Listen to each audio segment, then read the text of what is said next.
झिझिरिया पारा मोरे गाँव आवे पीपर पेड़ के छाँव। झिझिरिया पारा मोरे गाँव आवे पीपर पेड़ के छाँव। कभू मोला पूछत आवे वो पीपर ध्रुवे मोरे नाम। कभू मोला पूछत आवे वो पीपर ध्रुवे मोरे नाम।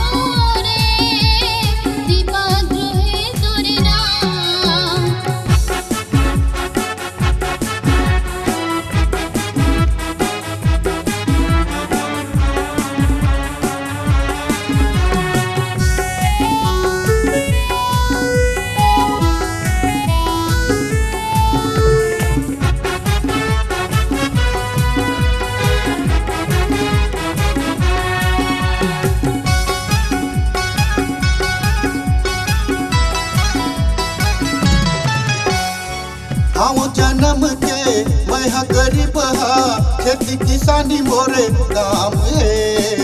आना जाना गाना बजाना गली गली में मोरे नाम है। आना जाना गाना बजाना गली गली में मोरे नाम है। हम जन्म के मैं गरीब हा, खेती किसानी मोरे काम है। आना जाना गाना बजाना गली गली में मोरे नाम है।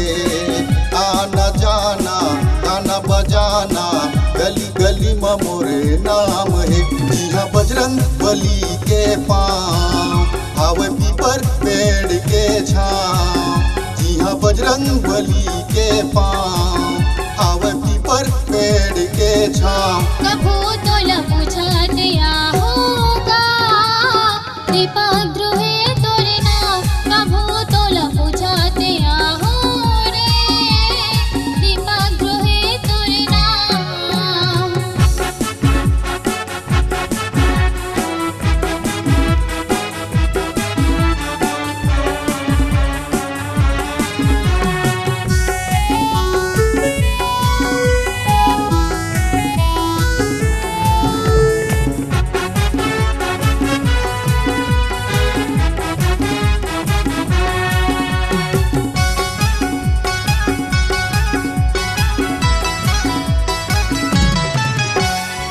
पोस्ट पाली तहसील कोटा जिला मोर बिलासपुर है।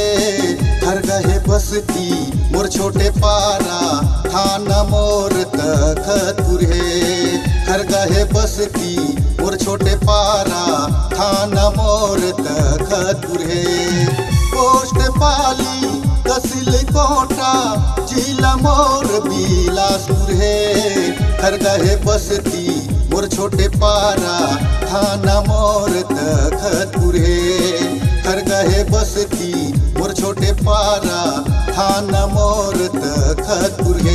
यहाँ बजरंग बली के पाँव आवे पीपर पेड़ के छाँव। यहाँ बजरंग बली के पाँव आवे पीपर पेड़ के छाँव। कभू तोला पूछत होगा दीपक ध्रुवे तोरे नाम। कभू तोला पूछत हो रे दीपक ध्रुवे तोरे नाम। झिझिरिया पारा मोरे गाँव आवे पीपर पेड़ के छाँव। झिझिरिया पारा मोरे गाँव आवे पीपर पेड़ के छाँव। कभू मोला पूछत आवे ओ दीपक ध्रुवे मोरे नाम। कभू मोला पूछत आवे ओ दीपक ध्रुवे मोरे नाम। कभू तोला पूछत होगा दीपक ध्रुवे तोरे नाम।